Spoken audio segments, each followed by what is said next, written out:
अस्सलाम वालेकुम मतीउल्लाह जान। MJ TV सुप्रीम कोर्ट से बड़ी खबर। इलेक्शन अल्तवा का मामला मजीद अल्तवा का शिकार हो गया। अब की बार ये हुकूमत नहीं, ना ही इलेक्शन कमीशन, बल्कि सुप्रीम कोर्ट खुद, सुप्रीम कोर्ट के मुअज़्ज़ज़ जजेस के बीच इख्तलाफात इस हद तक बढ़ गए हैं कि आज जिस 5 रुकनी बेंच ने, जिसके सरबराही चीफ जस्टिस उमर ताबंदयाल कर रहे थे, समाअत करनी थी और बज़ाहिर आज फैसला भी होना था कि इलेक्शन कमीशन तारीख इलेक्शन की पंजाब और खैबर पख्तूनख्वा में 8 अक्टूबर तक ले जा सकता है या नहीं। उस बेंच के एक मुअज़्ज़ज़ रुकन जस्टिस अमीनुद्दीन खान ने इस बेंच से दस्तबरदार होने का फैसला कर लिया है और उसकी वजह ये बताई है कि एक दिन पहले ही जस्टिस काजी फायज ईसा, जस्टिस अमीनुद्दीन खान और जस्टिस शाहिद वहीद पर मुश्तमिल 3 रुकनी बेंच ने यह फैसला दिया था अक्सरियत के साथ कि जो सो मोटो कार्रवाई है, जो सुप्रीम कोर्ट जो आज खुद नोटिस लेके कार्रवाई करती है या सो मोटो कार्रवाई करती है, वो कार्रवाई के कवायद जब तक हतमी नहीं बन जाते उस वक्त तक तमाम जो आज खुद नोटिस की कार्रवाइयाँ हैं आर्टिकल 184(3) के तहत उनको रोक दिया जाए। जस्टिस काजी फायज ईसा, जस्टिस अमीनुद्दीन खान ने इस हुक्मनामे के हक में फैसला दिया था, दस्तखत किए थे, जबकि जस्टिस शाहिद वहीद ने इससे इख्तलाफ किया था। तो 2-1 की अक्सरियत से कल जब ये हुक्मनामा आया तो आज ये तवक्को की जा रही थी कि जस्टिस अमीनुद्दीन खान जो हैं वो इस हवाले से आज 5 रुकनी बेंच में भी बैठे हैं, तो उनका क्या मौक़िफ़ होगा, क्या वो अपने ही फैसले के मुताबिक इस बेंच में मुसलसल बैठे रहेंगे या नहीं। तो आज इसी वाले से बात करेंगे। बड़ी खबर है, बेंच टूट गया है, बेंच दोबारा बनना है। तो कयूम सदीकी साहब और जाज़ेब अब्बासी सीनियर जर्नलिस्ट हैं, हमारे साथ मौजूद हैं। क्या आज कमरा अदालत में हुआ, ये सारा मामला शुरू कैसे हुआ? आपने सारा कुछ जो बताया, ये क्या बताया? ये कमरा अदालत के अंदर भी कुछ हुआ होगा। मतीउल्लाह जान साहब, कमरा अदालत नंबर 1 जो है, आज इसमें 11:30 बजे समाअत होना थी, लेकिन वो समाअत आधे घंटे के लिए मुलतवी कर दी गई और ये बताया गया कि बेंच 12 बजे असेंबल होगा। पाकिस्तान तहरीक इंसाफ के रहनुमा आए हुए थे, अटर्नी जनरल बैठे थे, कुर्सियाँ सजी थी और हर आदमी जो है ना वो अदालत के अंदर चे में गोइयाँ हो रही थी कि अब क्या होगा, क्या होना है, क्या नहीं होना है। अब्दुल कयूम सिद्दीकी, तुम्हारी खबर मैंने देखी है, तुमने बेंच की कॉन्स्टिट्यूशन के वाले से इशारे से दिए हैं, ये क्या चक्कर है, क्या होने वाला है। लेकिन इसी दौरान में जब ये सारी गुफ्तगू जारी थी तो एकदम से आवाज़ आई, कोर्ट आ गई सर। अच्छा। और जब कोर्ट आ गई सर का नारा लगा है तो फिर उसके बाद सारे खड़े हो गए। कमरा अदालत नंबर 1 के जैसे ही दरवाजे खुले, सब वकला खड़े हुए। अटर्नी जनरल फारूक इशनाक, अकरम शेख, बैरिस्टर अली जफ़र, असद उमर, शेख रशीद, ये सब। तो चीफ जस्टिस ने आते ही कहा कि देखें मेरे फाजिल ब्रदर जज अमीनुद्दीन साहब जो हैं वो एक स्टेटमेंट जो है वो देना चाहते हैं। तो जस्ट उन्होंने, अमीनुद्दीन साहब ने चीफ जस्टिस का शुक्रिया अदा किया और कहा कि हमने कल जो है वो एक आज खुद नोटिस केस नंबर 4/2022 उसमें फ़ैसला दिया है और फिर उसके बाद ये चाह रहे हैं कि इसकी समाअत की जाए। तो मैं जो है इस बेंच से रिक्यूज़ करता हूँ खुद को, मैं दस्तबरदार होता हूँ, मैं खुद को इस बेंच से अलग कर लेता हूँ। अब वो उसकी वजह क्या है? उसकी वजह ये है कि कल जस्टिस काजी फायज ईसा, जस्टिस अमीनुद्दीन और जस्टिस शाहिद वहीद के बेंच का एक ऑर्डर हुक्म आया है, जजमेंट आई है मैं तो कहूँगा उसको, क्योंकि डिटेल रीजनिंग है उसके अंदर।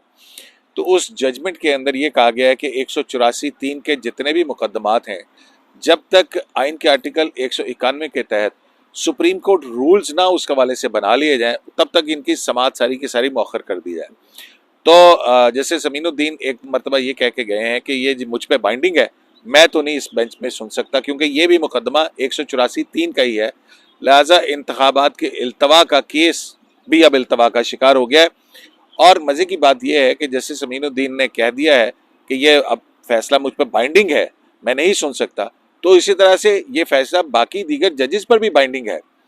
तो अब ये देखना होगा कि कौन, जब तक कि ये फैसला सस्पेंड नहीं हो जाता या इस फैसले को तब्दील नहीं कर दिया जाता जुडिशल साइड के ऊपर, उस वक्त तक मेरा ख्याल है, क्योंकि ये वकला के ऊपर भी बाइंडिंग होगा, क्योंकि वकला क्या फिर कंटेम्प्ट की प्रोसीडिंग पेश करेंगे। बाइंडिंग होने तो अलग बात है, वो बाद में चीफ जस्टिस साहब ये तय करेंगे कि किस हद तक उन्होंने सो मोटो कार्रवाई रोकनी है या नहीं, क्योंकि 5 रुकनी बेंच का पहले भी एक फैसला है कि chief justice master of the roster है और वो सो मोटो कार्रवाई का फैसला हतमी तौर पे फिर नहीं, वो और चीज है, ये रूल्स के अंदर है, बेंच के कॉन्स्टिट्यूशन के हवाले से और दूसरे तीसरे। लेकिन मतीउल्लाह जान साहब, दूसरी तरफ ये जो है ना वो ठीक है कि 5 रुकनी बेंच का फैसला, लेकिन ये भी एक जुडिशियल ऑर्डर है, 5 ठीक रुकनी है। बेंच का है, तो उसकी इंटरप्रिटेशन का अभी मामला होनी ना, है। उसमें फिर चीफ जस्टिस को चाहिए कि इसकी इंटरप्रिटेशन के लिए फुल कोर्ट मीटिंग बुला लें और रूल्स अब जो है वो उसको अब amend ये करें। बताएं जादेब बाज साहब, आप क्या कहते हैं कि ये बेंच टूट गया है, क्या जस्टिस अमीनुद्दीन खान के बगैर ये बेंच अपनी कार्रवाई जारी नहीं रख सकता था? देखें, अगर एक जज साहब ने ये कह दिया है कि वो इस केस में नहीं बैठना चाहते, वो अलग हो गए हैं, तो ये ऑब्वियस है कि बेंच टूट गया है। तो अब जो सबसे अहम मुतालबा है, जो पॉलिटिकल पार्टीज़ की जानिब से भी किया गया, और ये एक असूली क्वेश्चन है जो अब की बार जुडिशरी के अंदर से भी उठ रहा है, और वो ये है कि ये जो जितनी भी कंट्रोवर्सीज़ हैं, इस सब के हल के लिए एक फुल कोर्ट बेंच बनाया जाए। मैंने कुछ नाम भी लिखे हैं, मैं आप अपने नाज़रीन तक हम पहुंचाते हैं। जस्टिस काजी फ़ैज़ ईसा, जस्टिस अमीनुद्दीन, फिर उसके बाद जस्टिस जमाल खान बंदोखेल, जस्टिस अतर मिनल्ला, जस्टिस याहिया अफरीदी, जस्टिस मंसूर अली शाह। तो सुप्रीम कोर्ट ऑफ पाकिस्तान के कम से कम 6 नाम मुझे अभी फौरी तौर के ऊपर याद आ रहे हैं। ये वो जज साहिबान हैं जो ये कह रहे हैं कि 184(3) का जो इख्तियार है ये रेगुलेट होना चाहिए। अच्छा, ये बात नहीं है कि किसी चीफ जस्टिस के इख्तियार कम कर दिए जाएंगे या ज़्यादा। ये इशू रेगुलेट करने का है कि तमाम चीज़ें सेटल्ड हो जाएं, एक असूल तय हो जाए। लेकिन इसके ऊपर हमने बदकिस्मती से देखा कि इस इख्तियार को जिस तरह से कभी पागल खानों में जाके छापे मार के इस्तेमाल किया जाता रहा, कभी जाके जजों से मोबाइल बरामद करके इस्तेमाल किया जाता रहा, कभी डैम बनाए जाते रहे, और गलियों में जनाजे पर नोटिस नहीं। और इस जो हमारा जुडिशल सिस्टम है, इसका पूरी दुनिया में तमाशा बना एक बोतल पर जी। और ये मेरे ख्याल में अब ये बेहतरीन वक्त है चीफ जस्टिस ऑफ पाकिस्तान साहब के लिए कि वो फुल कोर्ट बनाएं, और फुल कोर्ट भी अब उसमें ये भी देखना पड़ेगा कि जस्टिस एजाजुल एहसन साहब और जस्टिस मुज़ाहिर अली अकबर नकवी साहब उसमें होंगे या नहीं। ये बहरहाल एक अलग बहस है, लेकिन फुल कोर्ट बेंच बना के इसके ऊपर वंस फॉर ऑल इस मामले को तय करना चाहिए। अच्छा, अब ये बताएं कि क्या जस्टिस अमीनुद्दीन खान की जगह चीफ जस्टिस एक और जज इजाफा करके दोबारा यही बेंच नहीं आगे काम को चला सकता? मेरे ख्याल में कुछ दफ़ा पहले भी ऐसा हुआ है कि एक जज गए, दूसरा जज शामिल हो गया, कार्रवाई जारी तो रही। ये भी हो सकता है जैसे अभी आपकी रिसेंट मिसाल है जिसमें पिछला आज खुद नोटिस था, 9 का बेंच था, फिर वो 7 और फिर 5 में तब्दील हो गया। तो चीफ जस्टिस एक और जज साहब जो है उनको भी हटा दें, जस्टिस जमाल बंदोखेल को, और खुद तीनों बैठ के तो आगे कार्रवाई हटाना तो शायद नया तनाज़ा खड़ा होगा ना। लेकिन सर मैं ये समझता हूँ कि अगर इसमें एक जज को ऐड करके दोबारा 5 मेंबर जज बेंच बना दिया गया तो ये कंट्रोवर्सी अपनी जगह के ऊपर मौजूद रहेगी। क्या वो नया बेंच तस्वर होगा? देखें, अब बिल्कुल जो जज साहब आएंगे वो असर नौ सुनेंगे ना, वो असर नौ तय होगा, ये काबिल समात है नहीं है, ये सारे मामले मुजाहिद नकवी साहब को बिठा लेना चाहिए मेरे ख्याल में, अच्छे जज हैं वो। या मजाक कर रहे हैं या संजीदा? यार क्या मतलब, मुजाहिद नकवी साहब अभी तक सुप्रीम कोर्ट के जज नहीं है क्या? अभी तक तो हैं। तो फिर अच्छा, अब ये बताएं कि कयूम साहब वैसे अगर काजी ईसा को शामिल कर लें फिर क्या होगा? मतलब पॉसिबिलिटीज की बात ये तो आप और भी ज्यादा बड़ा मजाक कर रहे हैं। यार वो सुप्रीम कोर्ट के जज नहीं है क्या? है, लेकिन चीफ जस्टिस बंदयाल साहब को क्या वो नजर आ रहे हैं? क्या वो जैसे हिंदुओं में एक कास्ट सिस्टम होता है कि ब्राह्मण, शूद्र, खत्री, वैश्य, कोई इस किस्म की क्लासेस हैं हमारे यहाँ जजेस के अंदर कि जी ब्राह्मण के साथ बैठेंगे, ये को बातें करने वाली यार। अब ये बताएं कि फुल कोर्ट देखें, मेरी बात सुनो, अब जो भी नया बेंच बनेगा क्या वो नए सिरे से सारे मामले पे बहस? बिल्कुल नए सिरे से बहस होगी। ये रिवायत है कि जब कोई नया जज आएगा उसने तो मुकदमा नहीं सुना हुआ। मैं इसीलिए तो कह रहा हूँ मतीउल्लाह जान साहब कि ये बड़ा जो मुकदमा बहुत आराम से स्मूथली चल सकता है, वो जस्टिस मुज़ाहिद अकबर नकवी जो है उनको और जस्टिस मोहम्मद अली मजहर को उनको शामिल कर लें और बस अपना हम ख्याल बेंच बना के फैसला कर दें। काम भी तो चलाना है ना, काम भी चलाना है ना, और 5 अदालत में भी तो आगे चलना है ना। हाँ, आगे चलना है। 8 अक्टूबर का क्या जादू आपको यकीन है ये आगे चल रही है, पीछे नहीं जा रही है? बहरहाल जादेब साहब, आप क्या कहते हैं, जो हुकूमत कानून साजी कर रही है और कौमी असम्बली ने बिल पास भी कर दिया है, तो ये अगर मामला तय नहीं होता और वो कानून पहले से बन जाता है, शायद उसे सदर आरिफ अलवी 15 दिन तक अपनी जेब में डाल के रखेंगे, तो अगर वो कानून आ जाता है लेट्स से, तो फिर क्या वो इस सो मोटो कार्रवाई के ऊपर इसका भी इतलाक होगा? और वो फिर पहले तो अब अमीनुद्दीन खान और जस्टिस काजी फ़ैज़ ईसा के फैसलों की वजह से कार्रवाई रुक गई है, तो क्या फिर उस कानून के बाद भी ये कार्रवाई जो है अब नए कवायद के तहत चलेगी, यानी कि 3 सीनियर जजों की कमेटी बनेगी, वो मामला तय करेंगे और बेंच बनाएंगे, कोई भी सो मोटो हो? देखिए, सबसे पहले तो इस जो लॉ बन रहा है इसकी एक पूरा बैकग्राउंड है। ये अगर ये कहना कि ये किसी स्पेशल हालात के तहत बन रहा है, ये दुरुस्त नहीं है। ये जजों ने खुद फैसलों में भी कहा। ये जजेस ने फैसलों में कहा है। आज वकला से नहीं कह बरादरी, रहे, जी आज जी, से नहीं है, वकला सब बरादरी जो है वो पिछले 8-10 साल से ये मुतालबा कर रही है। जुडिशरी के अंदर से आवाज़ें आ रही हैं। जो सबसे अहम चीज़ है कि राइट टू अपील नहीं है। और फिर जब आपका दिल चाहे इसके ऊपर इस इख्तियार को आप 184(3) को इस्तेमाल कर लें। तो अब अगर लॉ बन गया है तो फिर उसके बाद अगर ये प्रोसीडिंग चलती रहती है तो फिर मेरे ख्याल में ये एक नया क्राइसिस टाइप की कोई चीज़ जो है वो अभी भी उस सूरत में भी बरकरार रह सकती है। तो अब आप क्या कहना चाह रहे हैं कि ये जो 6 जजेस जिनके आपने नाम भी लिए हैं, अगर किसी नए बेंच में इनमें से किसी को शामिल किया भी जाएगा, तो जमाल खान मंदोखेल तो पहले ही बेंच में शामिल हैं तो क्या वो इनकार कर सकते हैं कि हम नहीं बैठते जी? लेकिन इनकार अगर नहीं भी कर रहे तो ओपनली कम अज़ कम अपना व्यू तो दे रहे हैं और डाइसेंट कर सकते हैं उसके ऊपर। तो अब जिस भी जज को, जो भी हमारे सीनियर जजेस हैं, जैसे जिनके मैंने आपको नाम बताए, उनमें से कोई भी जज बैठेगा तो फिर अगर उनका कोई व्यू सामने आएगा तो वो ऑटोमेटिकली जो है ये फिर बेंचेस टूटते रहेंगे। और फिर जो ताख़ीर का केस है, इलेक्शन में ताख़ीर हो रही है, वो फिर मज़ीद ताख़ीर से ताख़ीर होती जाएगी। लेकिन हम ख्याल बेंच तो कभी नहीं टूट सकता ना, वो तो लोहे का नहीं होता। सर, हम ख्याल बेंच के ऊपर तो जस्टिस काजी फ़ायज़ ईसा साहब ने कल एक ऑब्जर्वेशन दी है। उन्होंने ये कहा है कि लाइक माइंडेड लोग या एक जैसे जहन रखने वाले या एक जैसा झुकाव रखने वाले जजेस जो हैं, जब उनको इकट्ठा करके एक बेंच बनाया जाए तो फिर इस पे जुडिशरी के ऊपर क्रिटिसिज्म होती है, बदगुमानी पैदा होती है और अदलिया के ख़िलाफ़ जो है वो तरह तरह की बातें होती हैं और ये होती भी रही हैं। तो मेरे ख्याल में अब हम ख्याल जजेस वाला जो एक रिवायत चल रही थी उसको तो कम अज़ कम रुक जाना चाहिए। अच्छा, जो मौजूदा कवायद हैं उनके मुताबिक चीफ जस्टिस के पास ये अख्तियार है कि वो सुओ मोटो लें और फिर उस पर बेंच भी बना लें अपनी मर्ज़ी का। तो अगर इस तनाज़े के अंदर चीफ जस्टिस ने मज़ीद उसी अख्तियार को इस्तेमाल किया और मज़ीद बेंच बना दिए अपनी मर्ज़ी के, तो ये मामला तो बिगड़ भी सकता है ना। सर, ये मज़ीद कंट्रोवर्सी जो है वो बरकरार रहेगी। आप देखें ना, कल जिस तरह से हुआ, जैसे जमाल खान मंदोखेल साहब ने फिर ये कहा कि ये फैसला 4 का है या 3 का है, उसके ऊपर फौरी तौर के ऊपर एक पॉलिटिकल पार्टी के वकील फारूक नाइक रोस्टम पे आए और उन्होंने कहा, माय लॉर्ड्स, हम तो पहले से आपको कह रहे हैं कि आप फुल कोर्ट बनाएं। अब देख लें, आपके अपने जज ही ये कह रहे हैं कि भाई ये हमारे ख्याल में तो ये फैसला 4 जजों का है। तो आप इसके ऊपर फिर इस इशू को तय करने के लिए ना आप तमाम जजेस पर मुश्तमिल एक बेंच बिठा दें। तो अब यही कुछ आगे भी होने जा रहा है। अगर इस इशू को इसी तरह कंटिन्यू किया गया तो फिर किसी एक जज की तरफ से ऑब्जर्वेशन आ जाएगी कि देखें जी, ये 184(3) के तहत इस केस को कैसे सुना जा सकता है या कम अज़ कम रेगुलेट होना चाहिए। तो फौरी तौर के ऊपर वकील आ जाएगा रोस्टम पे और कहेगा फुल कोर्ट बेंच बनाया जाए और फिर मीडिया के ऊपर चीज़ें चलती रहेंगी। अच्छा, अब तसव्वुर कर लेते हैं कि फुल कोर्ट बन जाती है। अब्दुल कयूम सदीकी साहब, अगर फुल कोर्ट बन जाती है तो फुल कोर्ट के सामने क्वेश्चन ऑफ लॉ क्या होगा? क्या ये सवाल होगा कि पहले वाला फैसला 4-3 का था या 3-2 का था? क्या पहले फुल कोर्ट ये तय करेगी या फिर फुल कोर्ट बराह रास्त जो है असली सवाल की तरफ चली जाएगी कि तारीख देना इलेक्शन का सूबों के अंदर वो किसका अख्तियार था? ये कौन सा क्वेश्चन ऑफ लॉ होगा फुल कोर्ट के सामने?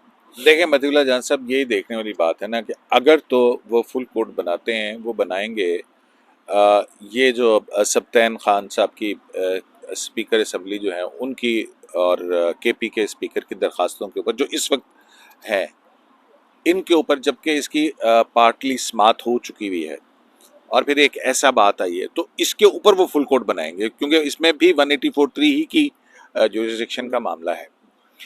तो उस पे जो है फिर वो जो बेंच अगर फुल कोर्ट बनता है तो फिर मतीउल्लाह जान साहब इसी 184(3) से रिलेटेड सारी चीज़ें उस फुल कोर्ट के सामने खुलेंगी। तो उसमें बहुत सारी चीज़ें होंगी। आया अगर ये वाली दरख्वास्त जो है ये इस पे इसका जो सेकंड प्रेयर है उस पे 1 मार्च के जो सुप्रीम कोर्ट का जजमेंट है उस पर अमल दरामद की बात की गई है, तो फिर 1 मार्च का जो ऑर्डर है वो भी खुलेगा।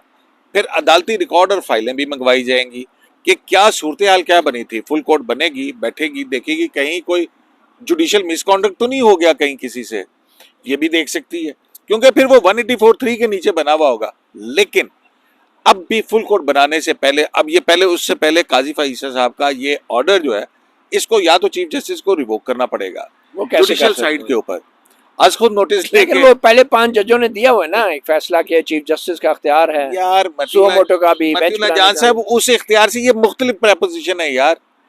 वो कह रहे हैं कि 184(3) के पैरामीटर रूल्स तय करने तक ये नहीं होंगे 199 के नीचे। और वो रूल्स अभी तक नहीं अब बने। वो फुल कोर्ट बनाएगी रूल्स, ठीक है, तो ठीक है ना। अब ये बताएं कि समझ रहे अगर ये फुल कोर्ट आप बैठ समझे हो कि नहीं ठीक समझे है, हो? फुल कोर्ट अब बैठ भी जाती है तो क्या फुल कोर्ट पहले ये भी तय करेगी कि चीफ जस्टिस का बेंच बनाने का अख्तियार और सुओ मोटो का अख्तियार जो है वो क्या है और किस कानून के तहत? मतीउल्लाह जान साहब, पहले तो जो है ना, क्योंकि वो अगर एक फुल तो कोर्ट भी पंडोरा बनाएंगे बॉक्स तो खुल जाएगा ना। 184(3) के नीचे बनाएंगे ना आप, बिल्कुल। तो 184(3) के मुकदमा तो रूल्स बनने तक मुलतवी हो चुके हुए हैं।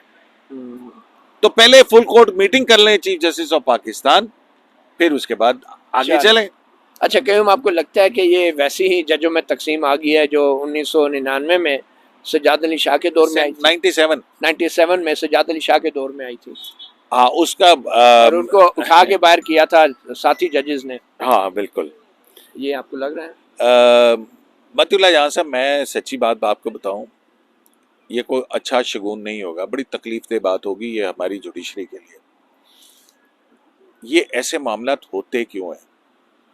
उसकी वजह यही है कि जब आप एक इंपीरियल सुप्रीम कोर्ट बना देते हैं कि जब चीफ जस्टिस बैठता है उसको चीफ जस्टिस की कुर्सी पर ना जाने वो कौन सा कीड़ा है जो काटता है, जिसके बाद वो जो है वो समझता है कि मैं एक शहनशाह हिंद हूँ, और वो अपनी साथी जजेस को सब कुछ भूल जाता है और फिर वो कहता है कि आई एम द बॉस, बस मेरी मर्जी से सारा कुछ। वहां पे होती है असल में खराबी पैदा। वो जो होता है ना कि एब्सोल्यूट पावर करप्ट्स एब्सोल्यूटली, तो उस पे ये खुद चाहिए था। देखें, और बहुत इंसाफ पहले की इसको हल फराहमी, करना इंसाफ की फराहमी अता बंदयाल साहब का मसला नहीं है। इंसाफ की फराहमी मेरा आम शहरी का, सिटीजन का मसला है, और उसके लिए जो इंसाफ फराहम करने वाला इदारा है उसके अंदर अगर शफाफियत नहीं होगी, वहां पे डंडियां मारी जाएंगी, तो जो खजालत है और जिल्लत है वो इनके हिस्से आएगी। मेरा तो एक मुकदमा खराब हो जाएगा ना। ठीक है जादेव साहब, अब आप क्या देख रहे हैं? चीफ जस्टिस उमरता बंदयाल, आपके ख्याल में उनके पास क्या कानूनी रास्ता है इस सूरत हाल से निपटने का? अब मती साहब, मेरे ख्याल में तो जिस तरह से 31 जुलाई 2009 का एक जजमेंट आया था और उसमें उस माजी के तमाम इकदामात के एक फ़ौजी अमर को उसको रिविजिट करके उसको ख़त्म कर दिया गया। मेरे ख्याल में अब ग्राउंड तकरीबन तैयार है, जैसे कहते हैं ना कि ज़मीन मुकम्मल तौर के ऊपर तैयार हो चुकी है। तो अब मेरे ख्याल में ये वक्त आ गया है कि सुप्रीम कोर्ट ऑफ पाकिस्तान जो कुछ माजी में करती रही है उसके ऊपर उसको दुरुस्त करने के लिए फुल कोर्ट बेंच बनाए और 184(3) से लेकर तमाम चीज़ें, और जो 63A वाला व्यू है उसको भी उसमें रखा जाए। फिर जो जितने भी सो मोटो कार्रवाई माजी में हुई है उन सबको एक ही फुल कोर्ट में रख के और फिर महीना चले, 1.5 महीना चले, इसके ऊपर वंस फॉर ऑल जो है वो एक असूल तय कर लेना चाहिए। और उस असूल के तय करने के साथ ही जो पार्लियामेंट कानून बना रही है वो कानून में भी अब फुल कोर्ट की किसी भी ऐसे फैसले को मेरे ख्याल में उसकी रिफ्लेक्शन आनी चाहिए और ये वक्त की ज़रूरत है। और मोहसिन दावर जो कि रुकन कौमी असम्बली हैं, उन्होंने भी एक तरमीम तजवीज़ की थी कि जिसमें ये कहा गया था कि जितने भी आज तक सो मोटो के तहत फ़ैसले हुए हैं उन सब को जो माजी में फ़ैसले हुए हैं उनमें एक अपील का हक़ ख़ुसूसी तौर पे आप दे देना चाहिए ताकि जो माजी की गलतियां हैं उन्हें दुरुस्त किया जा सके। ये एक बहुत बड़ा लम्हा है सुप्रीम कोर्ट के जजेस के लिए, एक सोच और फ़िक्र का मुकाम है, एक ट्रुथ और रिकन्सिलिएशन का एक मौका है, मगर बहुत मुश्किल काम है। बहुत बड़ा ज़र्फ़ चाहिए सुप्रीम कोर्ट के जजों के लिए कि वो अपनी माजी की गलतियों को तस्लीम करें, और अगर सुप्रीम कोर्ट के जजेस ने इस बात का आगाज़ कर दिया तो फिर यकीनी तौर पे अगला मरहले में लोग सियासतदानों से और इस्टेब्लिशमेंट से भी ये तवक्को करेंगे कि वो भी अपनी अपनी फुल कोर्ट बना के अपनी माजी की गलतियों को दुरुस्त करें। एक बार फिर आपको बताते चलें, बेंच टूट गया है, इलेक्शन के इल्तवा का मामला मज़ीद इल्तवा का शिकार हो गया है और अब चीफ जस्टिस उमरता बंदयाल जल्द ही या तो नया बेंच बनाएंगे या फिर फुल कोर्ट बनाएंगे। मतीउल्लाह जान, MJ TV से इतना ही, इजाज़त दीजिए, अल्लाह हाफिज़।